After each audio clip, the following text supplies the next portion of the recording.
Saan nga ba kayo maglalagay or magko-connect ng ating audio nung pang music natin? Halimbawa, video okay player, no? So, saan ba kayo maglalagay dito? Johnny Luhay, wala namang RCA yan. Kasi ang mga video okay player po, kagaya ng mga ibang brand ng video okay, no? So, ang input po nun ay RCA eh.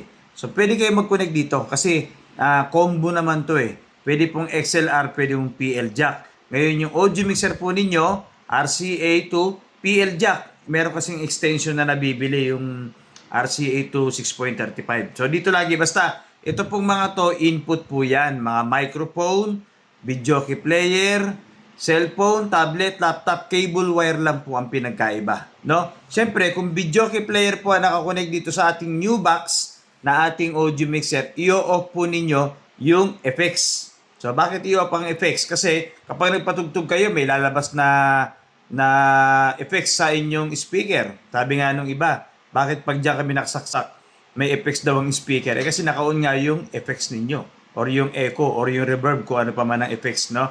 So ito yung ating new box na ilang channel to? 1, 2, 3, 4 channel. Tapos XLR ang output niya. Pwede rin pong PL jack, no? Andito na rin yung auxiliary or AUX na pwede kayo mag-connect po ng inyong subwoofer. Siyempre, kailangan may amplifier kasi ito po ay nangangailangan po ng amplifier kasi ito ay passive. May built-in po siyang equalizer, fader na rin po yung mga volume niya, at may built-in na po na effects. Ito, hanggang 99 display effects po yan. Yung pula na yan, phantom. So kapag po may phantom or condenser mic, saka nyo lang po ito pipindutin kasi kailangan po ng 48 volts no. So yan yung ating mga fader, na fader volume po yan.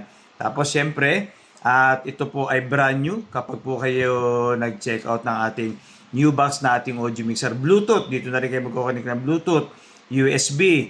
Okay? So ulitin natin, video key player daw ang gusto nilang gamitin or smart TV. Yung smart TV ninyo, pwede naman pong naka-Bluetooth dito. Eh, wala kang Bluetooth, Johnny Luhay. Anong gagawin natin? So, optical. Kung ang smart TV ninyo ay optical. Optical converter to RCA, tapos sa input. Okay, sa microphone input. No? Eh, Johnny Luhay, RCA lang. O di RCA to PL jack. O, di ba may mga nabibili? Hindi ko lang may pakita kasi hindi ko mahanap eh. Kaya mo sa live ko, ipapakita ko sa inyo yun, no? So, kung gusto niyo ng mga budget meal na audio mixer, magkano ba? Johnny Luha. So, may mga link tayong nakalagay, lalo na sa TikTok account, Yellow Basket, pwede kayo mag-click doon. So, alam nyo, kahit po, sabi ng iba, sabi mga ng iba nag-comment, ito na lang ang bilhin nyo. Sabi niya ganun. Di baling mahal. Mahal kasi ng presyo. Pero ang ganda ng quality. Abay, totoo naman. Siyempre, talagang mamahalin. Talaga alam niyo naman ng mga branded, mga mamahalin. Ano. Pero, may technique naman yan. Kahit pa binili mo yung mga tinatawag natin na budget meal or yung mura lang, no? May technique ako, ginagamit ko sa event to eh. Sa mga events, sa church event. Ang technique niyan, yung tamang pagpihit.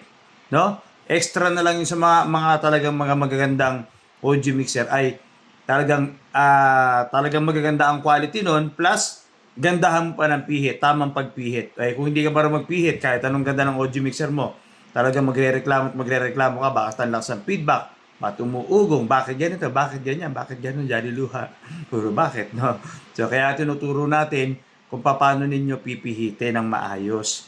So, wag natin pilitin ang sarili natin kung hindi natin kayang bumili ng mamahalin ng ganito.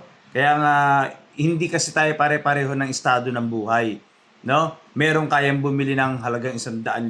No? May mga ganun eh.